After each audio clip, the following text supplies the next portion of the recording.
سم الله واذكر الله وصل على الرسول، الا بذكر الله تطمئن القلوب. اللهم صل وسلم وبارك عليك يا حبيبي يا سيدي يا رسول الله، صلى الله عليه وسلم. صلى الله على محمد صلى الله عليه وسلم. تعالوا بقى كده، عملنا النهارده ملوخيه خضراء وعملنا ورق عنب. شايفه كده جمال الورق العنب معانا كده ما شاء الله كده عليه. وادي بقى عاملين برضو محشي بدنجان وفراخ بقى النهارده. يلا بقى كده خشي واتفرجي على الفيديو، وما تنسيناش باللايك والاشتراك لو اول مره بتشوفينا عشان يوصلك معانا كل جديد. احنا بنعمل وصفات سهله وبسيطه. السلام عليكم، يلا نبدا الفيديو. السلام عليكم ورحمه الله وبركاته. ازيكم عاملين ايه؟ يا رب تكونوا بخير وفي احسن حال. النهارده بقى كده ايه معايا كده فرخه بقى. قلت اول حاجه اغسلها كده بشويه خل.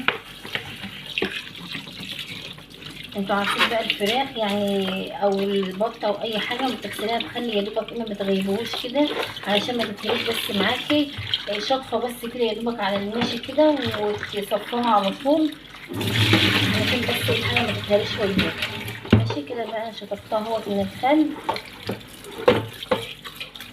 هنزل بقى عليها كده بشويه دقيق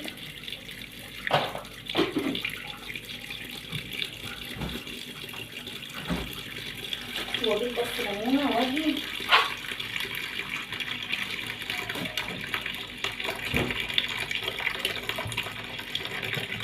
حطيت بقى كده شويه دقيق وانزل بقى شويه ملح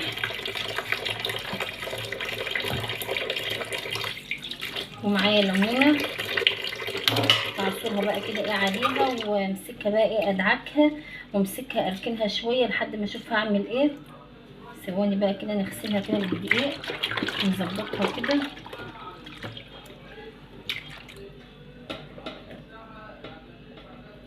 بس كده بقى اظبطها بقى بالخل والدقيق والملح. الدقيق دون بيخش ريحه الزفاره قوي قوي يعني من الطيور وكده وبيخليها حلوه وياكي. بس بقى كده ايه هنقعها اهوت شويه اظبط بس الدنيا كده وارجع تاني. كنت بقى غسل شويه مواعين بقى كده مشطبين قبل ما ابدا بقى كده التصوير وكده. حبيت بقى ايه هنلمهم برضه بالمره. هلم بقى حبه المواعين اللي انا غسلتهم دول. شلت بقى شويه المواعين اللي كانوا معايا وقلت بقى ايه اروق الدنيا واجيب بقى الملوخيه اللي انا برضو غسلاها.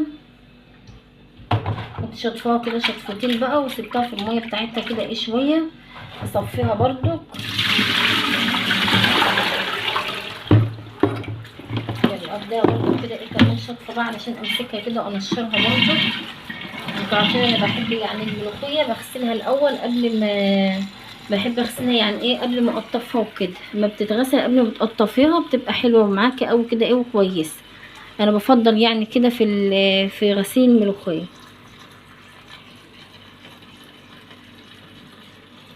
اصفيها بقى واخدها اروح انشرها وارجع نكمل سوا. هنا بقى كنت حطيت ميه على النار ومسكت بقى بصلايه كده ايه تقطعها بقى قطع او تبشريها براحتك يعني. وانزل بقى عليها بشويه فلفل اسمر بقى وامسكها كده ايه وامسك بقى ادعك الفراخ بتاعتي ادعكها كده مظبوط. اديها بس رشه فلفل كمان اهو. ماشي كده بقى ايه بظبطها بقى بالفلفل بقى والبصل بدعكها كده. بصي بتخلي ريحه الشوربه معاكي حلوه قوي.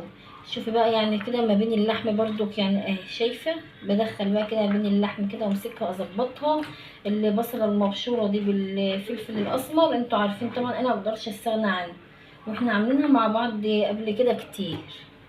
ماشي خلاص بقى كده امسكها بقى اسقطها كده اهوت عشان ايه خلاص. ماشي كده وننزل بقى عليها بالطماطم والحاجه اللي معانا والبصله بقى طبعا بقيتها تروحي نازله بيها برضه ما تسيبيهاش. خلاص كده كده خلاص بقى انزل بقى بالطماطم والبصله برضو كده ايه والليمونه اللي انتوا عارفين طبعا ايه بتحوش ريحه الزفاره خالص ونغطيها بقى. ماشي كده خلاص بقى، واخش بقى ايه على شويه المحشي بقى اللي معايا دول. تعالوا بقى كده ايه نقعد بقى ونحشيهم بقى سوا. إيه معايا بقى طبعا ده بدنجان وده ورق عنب. إيه هنا بقى قعدت اعبي بقى المحشي معايا. إيه طبعا بقى ايه، وهكمل برضو كده حله ورق عنب كده زغنطوطه برضو التانية يعني ايه الحمد لله اتاكلت وكده. وقلت برضو اعمل كمان حله.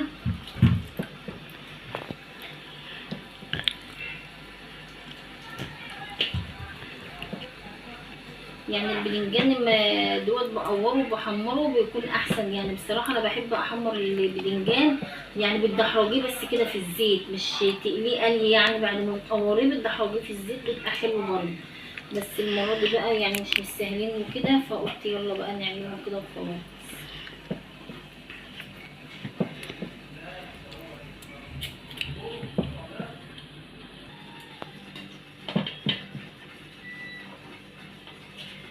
لا اله الا الله ولا حول ولا قوه الا بالله. الواحد كده بيبقى قايم كده طالع رايح مشواره، ولا رايح امتحانه، ولا رايح شغله. سبحان الله يعني. عندنا بقى واحدة جارتنا كده النهاردة كانت رايحة تمتحن، واتخبط كده ايه على الطريق السريع. ربنا يا رب يشفيها ويقومها بالسلامة يا رب عشان خاطر ابنها، والف مليون سلامة عليها يا رب وترجع لبيتها بالسلامة. ادعوا لها كده بقى لو وصلتوا معايا لحد هنا، عايزة دعوة حلوة منكم كده. ربنا يقومها بالسلامة وترجع بيتها يا رب بألف سلامة. يا رب. ألف سلامة عليك يا مياد. هي لسه يا جماعة ادعوا لها دعوة حلوة كده، كانت رايحة تمتحن واتخبطت كده على الطريق السريع. ربنا يجيبها يا رب بألف سلامة لبيتها يا رب وابنها. البدنجان بدأت بقى ايه ألف ورق العنب، بنحشيها طبعا على الناحية الخشنة. الناحية الخشنة دي لجوه اهي، وتمسكي بقى تقفلي من ناحيتين.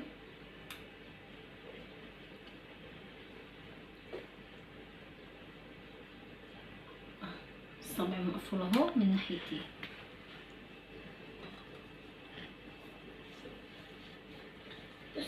الصبع حلو. خلاص يا ضحى حطي حبة. يعني بقى العيال بقى اللي ابله ضحى دايما بتحب تحشي معايا وكده، ما بحبش ازعلها. بحب اقعدها هي بقى بتقعد تتعلم، يعني عشان ايه تكون ايديها سريعه شويه في اللف عني، انما انا بصراحه ايدي تقيله في لف المحشي. انا وضبه في ثواني وكل حاجه، بس في اللف بقى ايدي بتبقى تقيله بصراحه.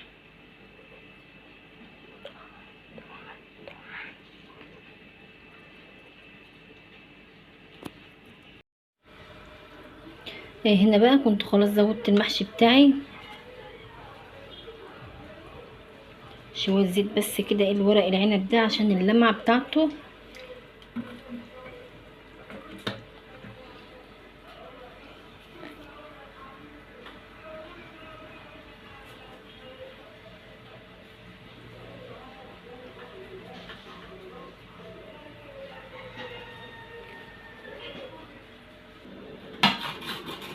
هنا بقى كنت خلاص علقت على المحشي بقى، وضحى بتخلط الملوخيه.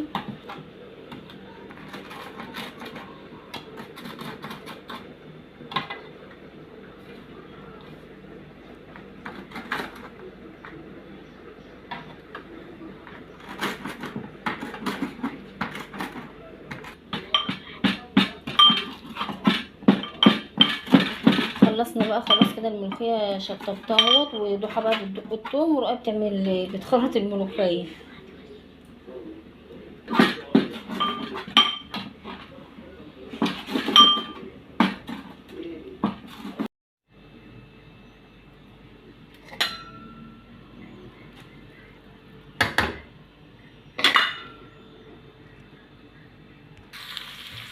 هنا بقى كنت نزلت بالملوخيه.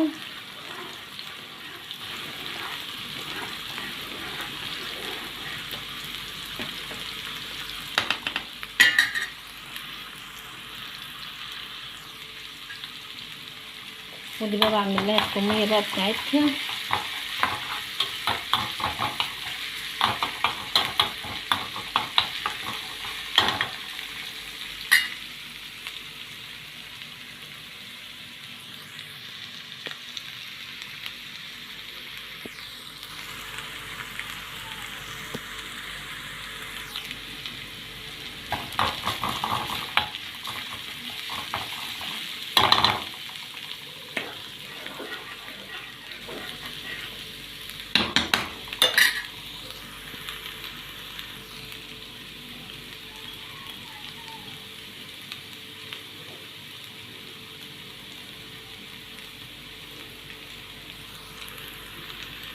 كده حاولي كده على قد ما تقدري الملوخيه معاكي ما تخليهاش تقلب خالص. قلبيها.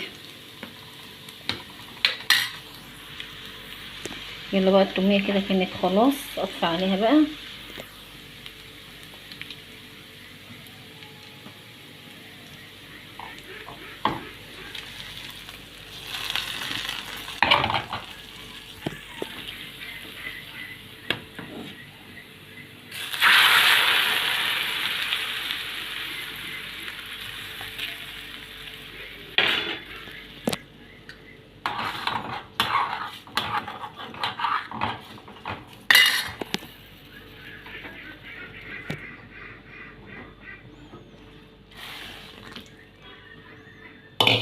كده خلاص كنت خلصت بقى.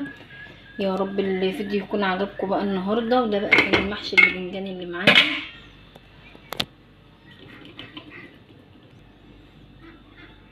كده خلاص بقى. كده كان بقى ايه محشي الباذنجان، وبقى بحمر لسه بقيه الفراخ وكده. وده بقى ورق العنب ما شاء الله كده، يعني شايفه. يلا بقى لو وصلتوا معايا لحد هنا بقى ما تنسوناش باللايك والاشتراك في القناه لو اول مره بتشوفونا. احنا بنعمل حاجات سهله وبسيطه.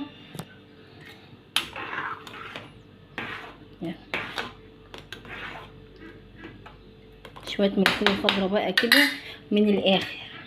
يلا السلام عليكم ورحمه الله وبركاته. احلى متابعين في الدنيا كلها.